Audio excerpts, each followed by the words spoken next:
एक बार एक शैतान एक लड़के के कपड़े उतार कर उसे पेड़ पर रस्सियों से बांधकर डंडे मार रहा होता है।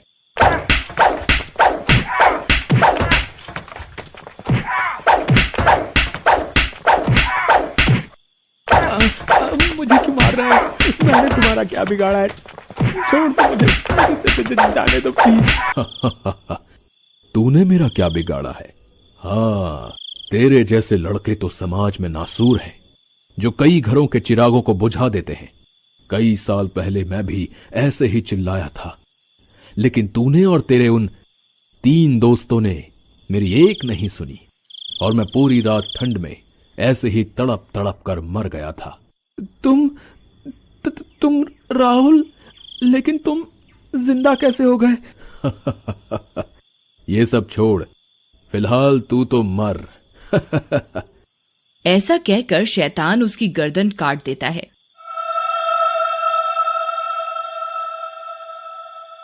लड़के की अधकटी गर्दन कट कर लटक जाती है और वह शैतान हंसते हुए चला जाता है।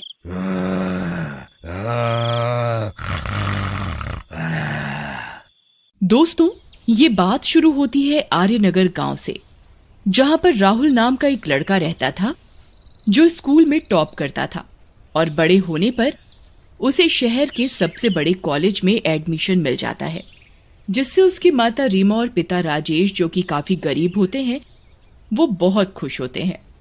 पड़ोसी भी उन्हें काफी बधाइयां दे रहे होते हैं। ओ यारा राजेश, और तेरे पुत्र ने नाम रोशन कर दिता साडे गांव दा। हुण ते गरीबी भी दूर हो जावेगी। हाँ भाई, राहुल अपनी पढ़ाई पूरी कर ले, अच्छी सी नौकरी कर ले, और हमें क्या चाहिए। तभी वहां राहुल आ जाता है। सरदार अंकल, हाँ बस एक बार मेरी पढ़ाई पूरी हो जाए, फिर देखना मैं पापा और मम्मी को क्या पूरे गांव के लिए कुछ अच्छा सा करूंगा। एक स्कूल खोलूंगा ताकि गांव से और बच्चे भी अच्छा पढ़ लिख जाएं। और जितने रहो पुत्र जी, तेरे वर्गे लड़कों की ऐसी सोच ही देश का भविष्य है। रब रखा तेनू। इसके बाद सारे वहां से चले जाते हैं। कुछ दिनों बाद राहुल भी अपने कॉलेज जाता है।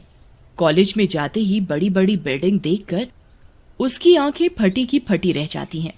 अरे वाह, क्या बड़ी बड़ी बिल्डिंग है और कितना बड़ा कॉलेज है। बच्चों ने भी कितने अच्छे कपड़े पहने हैं। वाह, यहाँ पढ़ने में तो मजा ही आ जाएगा। मैं यहाँ खूब दोस्त बनाऊंगा। ऐसा कहकर वो आगे जा ही रहा होता है कि तभी 4 दोस्त, जिनका नाम नोना, शैंकी, रहीम और रोहित होता है, सामने से आ जाते हैं और राजेश को देखकर हंसने लगते हैं। अबे देख, गांव से कोई नया तोता आया है। अबे तोता नहीं, गांव का बैल बोल बे। चुप करो तुम, भाई है अपना ये।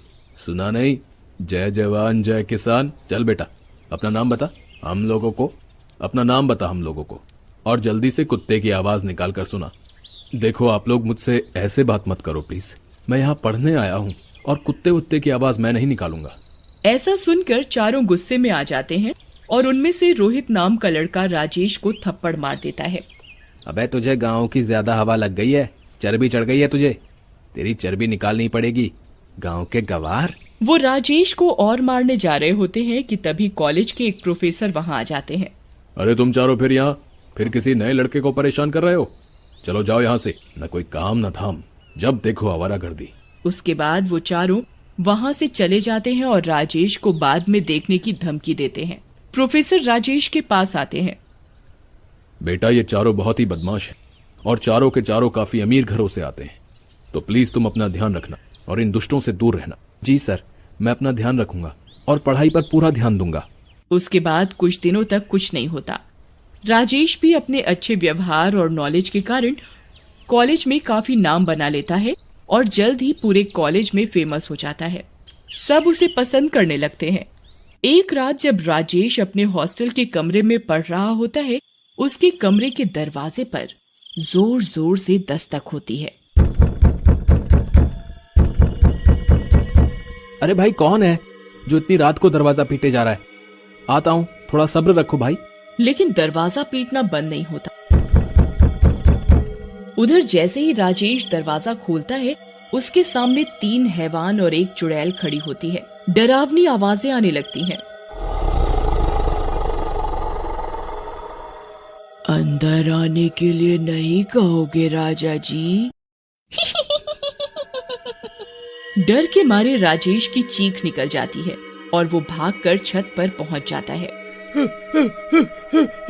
नहीं मम्मी, नहीं, छोड़ दो मुझे। इस कॉलेज में भूतों का साया है, मुझे नहीं पता था। छोड़ दो मुझे प्लीज। तभी बारिश के साथ तेज बिजली कड़कने लगती है।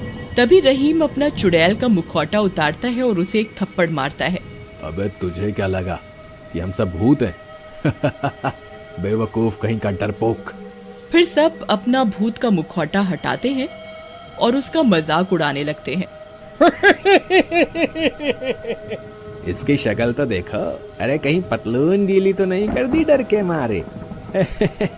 उस दिन बात पूरी नहीं हुई थी। यह सब देखकर राजेश काफी डर जाता है। देखो मुझे जाने दो, मैं तुम लोगों से उलझना नहीं चाहता। अगर तुम्हें कोई बात बुरी लगी हो तो मुझे माफ कर दो।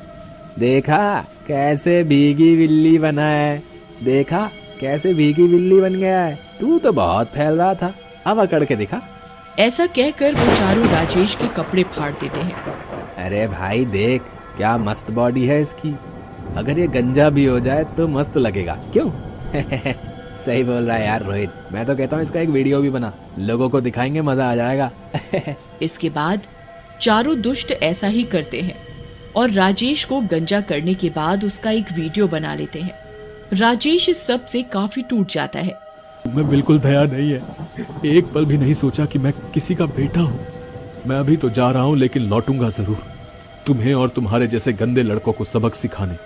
ऐसा कहकर राजेश छत से छलांग लगा देता है और नीचे गिरकर मर जाता है।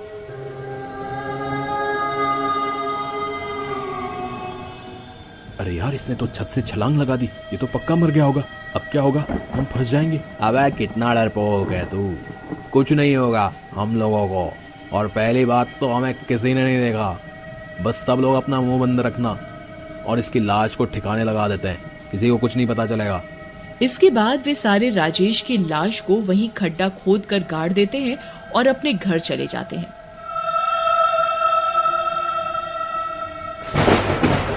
कुछ दिनों बाद जब रहीम सो रहा होता है तभी एक शैतान आता है और जोर से रहीम को लात मारता है। कौन है जिसने मुझे लात मारी? ये तेरे जैसे इंसान को जानना जरूरी नहीं है। ऐसा कहकर वो रहीम को सिर के बल पटक कर मार देता है। ये खबर सुनकर बाकी के तीनों दोस्त काफी घबरा जाते हैं और एक जगह मिलते हैं। यार पता नहीं किसने रहीम को मार डाला, वो भी इतनी बुरी तरह। इस तरह तो कोई शैतान ही किसी को मार सकता है। अरे यार तुम भी इतना डरते हो यार, मुझे लगता है नशे वशे में गिर गया होगा रे। तुम लोग डरो मत, कुछ नहीं होगा, जाओ सब अपने घर जाओ।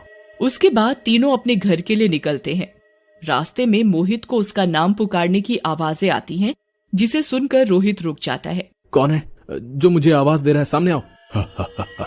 ठीक है तो आ जाता हूँ। तुम तो राजेश हो, तुम जिंदा कैसे हो गए?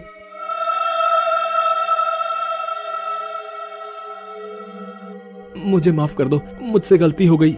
तुमने मुझे बहुत सताया था, मारा था, मेरी लाश भी मेरे माँ बाप को नहीं मिली, तुम्हें तो मरना ही होगा। ऐसा कहकर शैतान रोहित के सारे कपड़े निकाल देता है और उसके बाद उसके हाथ पैर उखाड़ कर मार देता है। उसी रात जब नोना अपने कमरे में सो रहा होता है, राजेश का भूत उसके कमरे में आ जाता है और नोना को उठा करके दीवार से चिपका देता है। कौन है? मुझे नीचे उतारो प्लीज। डर लगा अपनी मौत देखकर? लेकिन मुझे तो नहीं लगा था, मैं तो नीचे कूद गया था छत से। चलो तुम भी कूदो, चलो। नहीं राजेश, मुझे माफ कर दो प्लीज, मैंने गलती कर दी, मुझे माफ कर दो।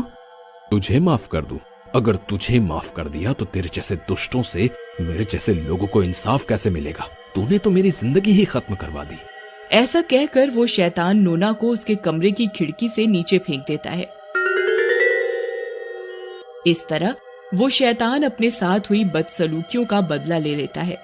अगले दिन कॉलेज के गेट पर लिखा होता है, रैगिंग करना मना है, और नोना की लाश वहां लटक रही होती है और राजेश भी वहां से गायब हो जाता है।